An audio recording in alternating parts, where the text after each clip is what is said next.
project was to engage our clients and residents who fall into the broad categories of unemployed, First Nations, migrants, women and some youth. We can't often take people who fall into these client groups straight into volunteering, that a lot of people have got complex issues, and for St Pat's we've learnt that having pre-volunteering sessions to get people to the point of being volunteer ready has really been important. Then they can blossom and go into the next role with our generalist volunteers. I think I had a bit of a light bulb moment many years ago, chatting with a colleague about how there are so many incredibly talented, skilled and wonderful people in Australia who may not have enough English to fulfil other volunteer roles. And I thought we can certainly do roles that would meet the needs of those people, be inclusive and yet value add to our schools and to our local communities. We're looking at running a pilot in the next couple of weeks with a local school in Highgate. We were looking at where we might find diverse people, how we would connect them, how we would support them. But we're also finding that the local school communities have already the best knowledge about how they can include their own community better within their school, to include groups of people that we maybe hadn't otherwise thought of or looked at as potential volunteers. One of the key learnings that I would like to share is that we need to broaden what we look at in the vulnerable women. It's not just women that have experienced family and domestic violence.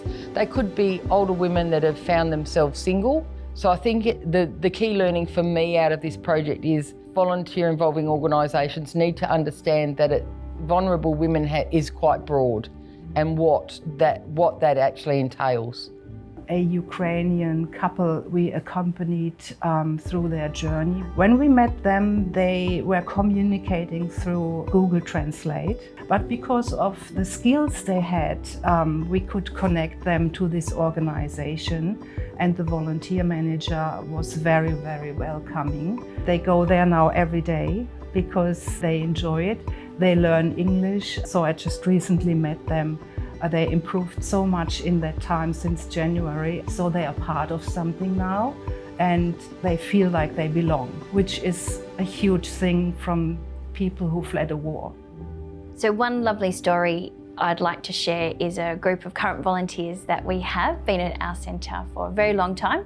They ride, but they also volunteer with us as well, and they play such a key part in our community. Not only do they show us that you can do anything being neurodivergent, they also teach us so much as well. The ones even presented at one of our training sessions, which is just huge, standing up in front of somebody and talking about your disability and the barriers that you face. We don't look at ourselves as volunteers. It's just something that we do within our families and our kinship system.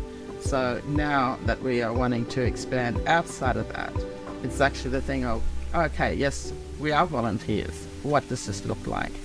And to ensure that our volunteering role is a part of our culture and our responsibilities. And we worked really hard to make sure that we have a volunteer coordinator who has a really sound understanding of people management, but more importantly, management within these particular areas. We are looking at rewording some of our things around the volunteer application form to really make sure that people feel welcomed and are not questioning whether they have the ability or whether they're welcome. And what we're finding is that once you've got good stories and people that really love the experience, then that's what actually helps us to build those databases of volunteers.